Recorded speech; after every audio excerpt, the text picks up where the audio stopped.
तो भाई लोग कैसे हो। आज मैं आप लोग के लिए बांकेलाल की स्टोरी लाया हूँ। आई बला टालो। चलिए कहानी स्टार्ट करते हैं। कहते हैं मृत्यु के पश्चात अपने पूर्वजों की आत्मा की शांति के लिए उनका श्राद्ध कराना चाहिए। इससे घर में सुख शांति रहती है, सबका कल्याण होता है। वर्ष में 10 दिन श्राद्ध के दिन के रूप में माने जाते हैं। इन दिनों हर कोई श्राद्ध मनाता है। बांकेलाल, ये रही मेरे पूर्वजों की सूची। इसे लेकर तपोवन चले जाओ और सभी ब्राह्मणों को श्राद्ध का भोजन का न्योता दे आओ। ध्यान रहे कोई छूटने ना पाए। ही। ठीक है महाराज, जैसी आपकी आज्ञा। ही। बांकेलाल घोड़े बादशाह पर सवार होकर तपोवन चल पड़ा। बादशाह, आराम से चल, कोई जल्दी नहीं है तपोवन पहुंचने की। हिन क्यों नहीं है बांकेलाल? वापस आकर मुझे भी अपने पूर्वजों को श्राद्ध करना है। 7 ब्राह्मण घोड़ों को चने और हरी दूब का भोजन कराना है। ही। इधर प्रधानमंत्री के नेतृत्व में श्राद्ध की जोर शोर से तैयारियां चल रही थी। प्रधानमंत्री जी, जलेबी की चाशनी बनाने के लिए गुड़ की भेलिया के 6 कट्टे चाहिए। ज़्यादा फिजूल खर्ची नहीं करनी। 4 से काम चलाओ रसोईया, 2 से मेरा काम चलेगा। प्रधानमंत्री जी, बर्फी काटने के लिए चाकू छोटा पड़ रहा है। ओह, तो ये लो तलवार, इससे बर्फी काटो। ही। मैं चाकू के पैसे बचा लूँगा। वाह। ही। प्रधानमंत्री जी, समोसे रखने के लिए थाल कम पड़ गए हैं। ठीक है, अभी प्रबंध करता हूँ। थोड़ी देर बाद ये ले ढालें शस्त्रागार में आजकल बेकार ही पड़ी थी। बाकी समोसे इसमें सजा दे। ही। स समोसे खाता हुआ प्रधानमंत्री आगे बढ़ा। क्यों पूड़ी सी है, सब कुछ ठीक ठाक चल रहा है ना? प्रधानमंत्री जी, चम्मच छोटे पड़ रहे हैं, पुड़िया ठीक नहीं निकल रही। तो फिर ये लो भाला, इससे सारी पुड़िया आराम से निकल जाएगी। ही। वाह। उसी समय विशालगढ़ के एक पड़ोसी राज्य वल्ली मारम में खूब बर्फियां काट लो, खूब समोसे तल लो, खूब पूरियां बना लो। राजा बली सिंह इस बार राजा विक्रम सिंह के श्राद्ध के इस आयोजन को पूरा नहीं होने देगा। महाराज, लार सिंह तो मेरा नाम है, आपकी लार क्यों गिर रही है? क्या करूं सेनापति। ही।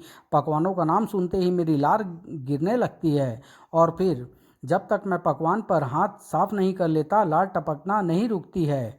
किंतु महाराज, ज़्यादा लार टपकाना आपकी सेहत के लिए बिल्कुल भी अच्छा नहीं है, क्योंकि इससे आपकी शक्ति क्षीण होती है। ही। इसलिए तो हमने बर्फी खा ली सेनापति, और देखो लार टपकना रुक गई। सेनापति लार सिंह, युद्ध की तैयारी करो। अब हम युद्ध करके इस आयोजन में अपनी टांग अड़ाएंगे। जो आज्ञा महाराज। राजा बली सिंह युद्ध का बिगुल बजाने ही वाला था। उधर बांकेलाल तपोवन में ऋषियों मुनियों व ब्राह्मणों को न्योता देकर वापस महल लौट रहा था। ब्राह्मणों, ऋषियों और मुनियों के खाए भोजन से पूर्वजों का पेट कैसे भर जाता है, ये तो मेरे कभी भी समझ में नहीं आया। घोड़ा बादशाह अपनी आदत से बाज ना आया। हिन। बांकेलाल, कम से कम एक बार तो गिरा लेने दे। अरे ये क्या करता है? आह, बादशाह के बच्चे। बांकेलाल, उठ बेटा, कहीं चोट तो नहीं लगी? आए, ये कौन बोला? हम। तुम कौन हो तुम, और मेरी राह में क्यों लेटे हुए हो? और मेरे घोड़े के पाँव के नीचे आ जाते तो। बांके बेटा, तेरे घोड़े में इतनी हिम्मत नहीं कि हमें कुचल पाए।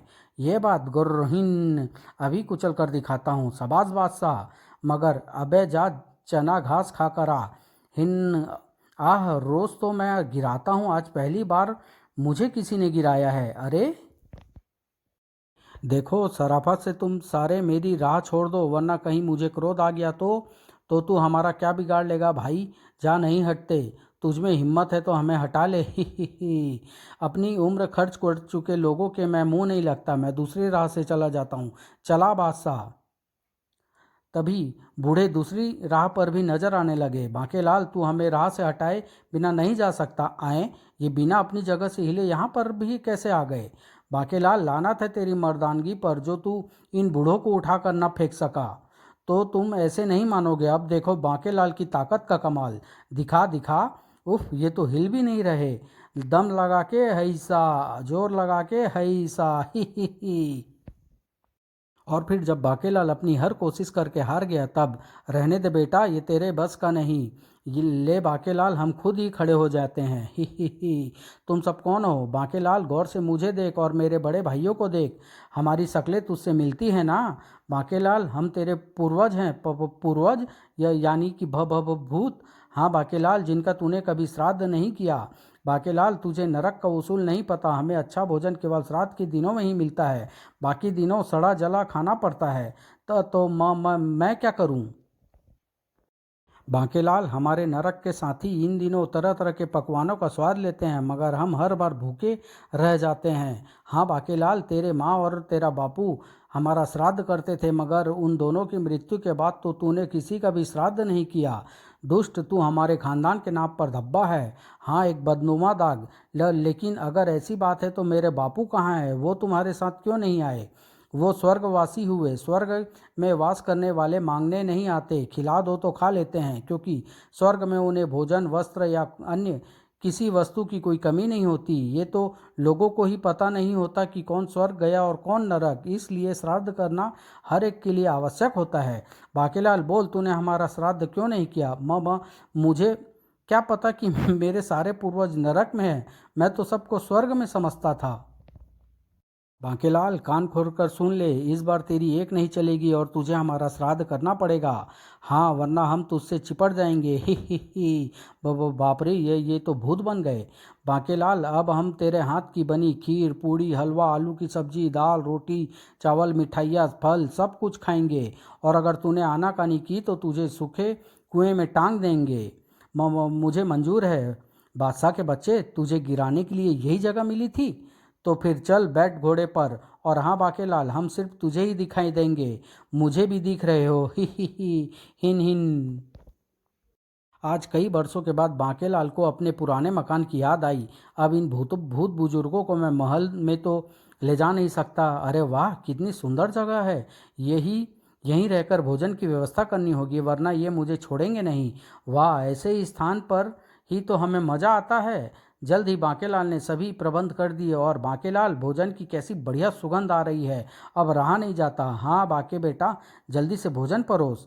यह लो, भोजन तैयार है, जल्दी से भोजन ग्रहण करो। वाह, कितना स्वादिष्ट भोजन बनाया है बांकेलाल ने। ही बांकेलाल, इस सब्जी में आलू ढूंढने के लिए लगता है तरी में गोता लगाना पड़ेगा। बांकेलाल, ये क्या है? ये पूड़ी है। सुबह से शाम हो गई है, कमबख्तों का पेट अभी तक नहीं भरा। बांकेलाल, और खीर लाओ। बांके, मुझे हलवा दो। मुझे आलू की सब्जी तरी बाल्टी में देना बांके बेटा। ही जल्दी ही खाना खत्म हो गया। खत्म हो गया? पर अभी तो सिर्फ एक ही दिन हुआ है। हम तो यहाँ श्राद्ध के 10 दिन तक रहेंगे और तब तक खाते ही रहेंगे। 10 दिन नहीं? अरे बांके बेटा बेहोश हो गया, इसे होश में लाओ, वरना खाना कौन बनाएगा? बांके को इसका जूता सूंघाओ।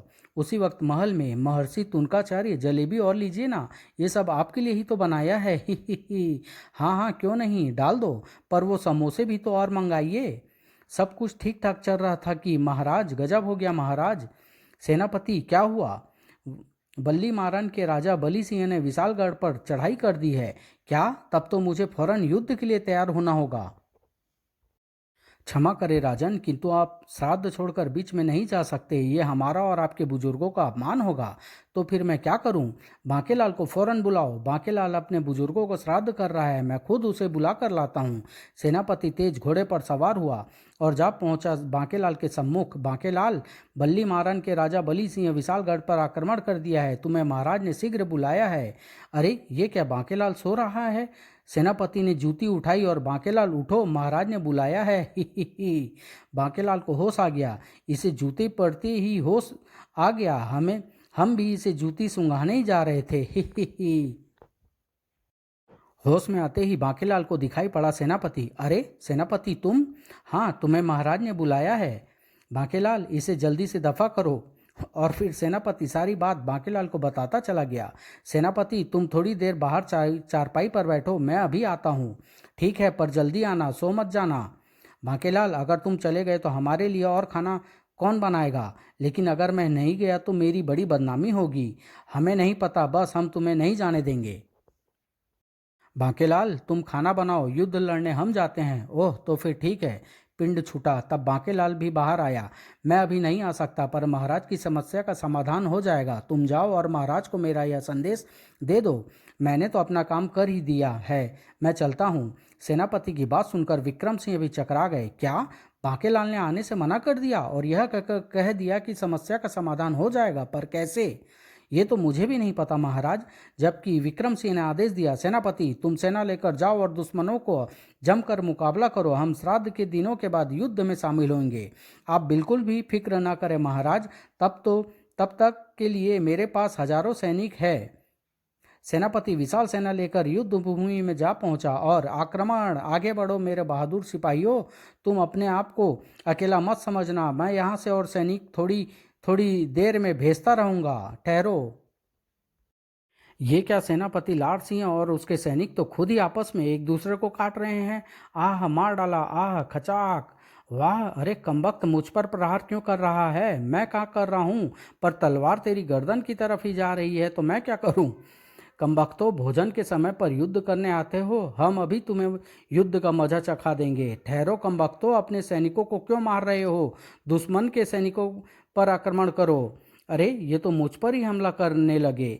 सेनापति पर तो हैरानी का पहाड़ टूट पड़ा था। कमाल है, ऐसा युद्ध तो मैंने पहले कभी नहीं देखा जिसमें अपने ही सैनिक एक दूसरे को मार रहे हो। सैनिक आपस में ही कट कट कर गिरने मरने लगे।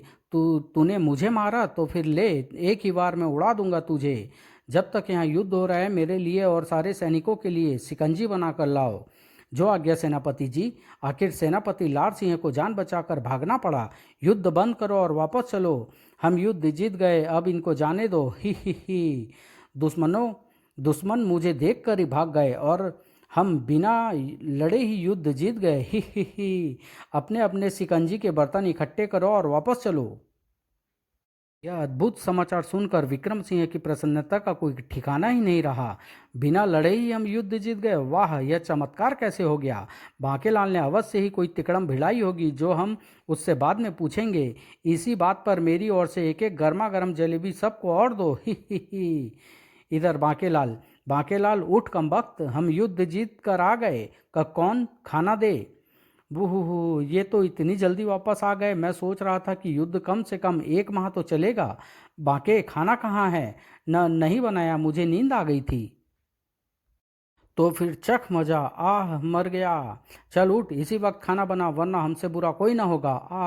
बनाता हूँ। मरता क्या ना करता, बांके को खाना बनाना ही पड़ा। बांकेलाल, कान खोलकर सुन ले, श्राद्ध के दिनों तक तू यहाँ से नहीं हिलेगा।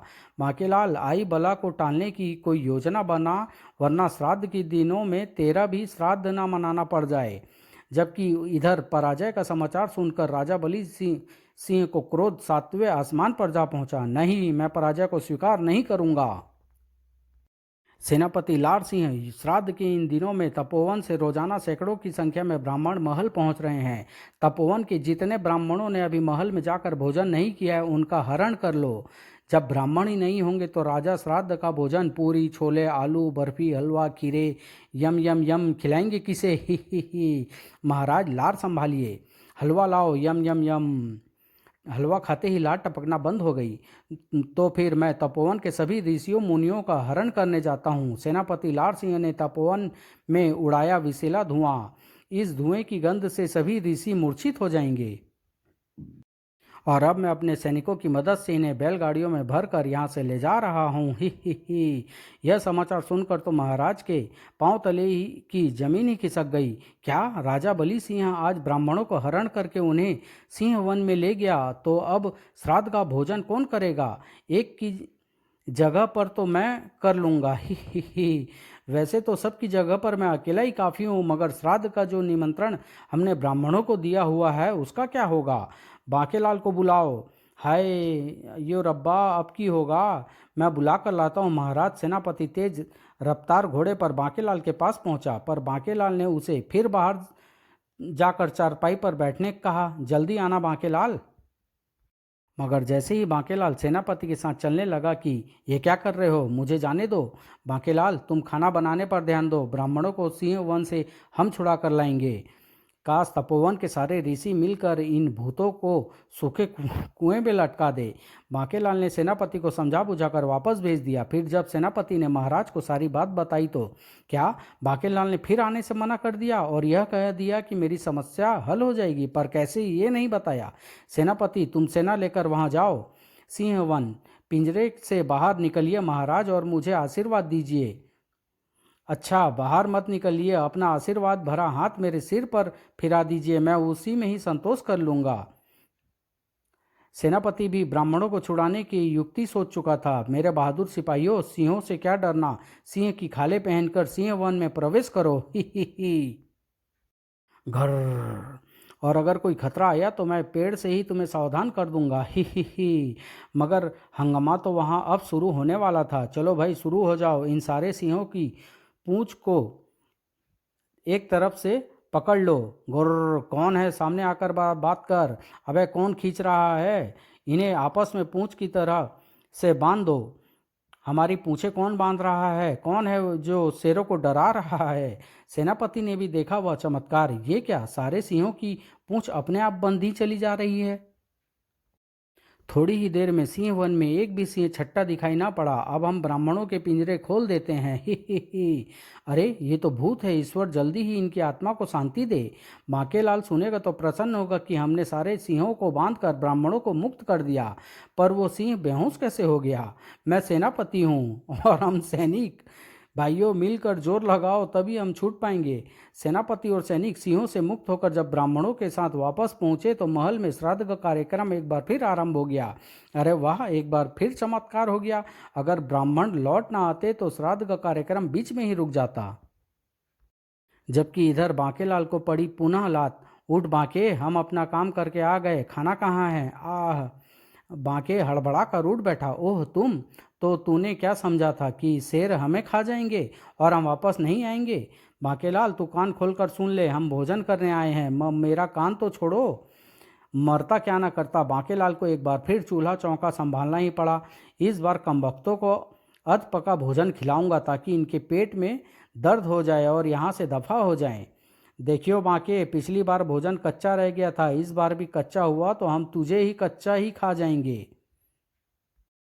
उसी समय राजा बलि सिंह अपने सेनापति लार सिंह पर बरस पड़ा। लानत है सेनापति, तुम तो कह रहे थे तुमने ऐसा इंतजाम किया है कि कोई भी ब्राह्मण तुम्हारे कैद से बचकर नहीं भाग सकता और न ही कोई उन्हें आकर छुड़ाने की हिम्मत कर सकता है।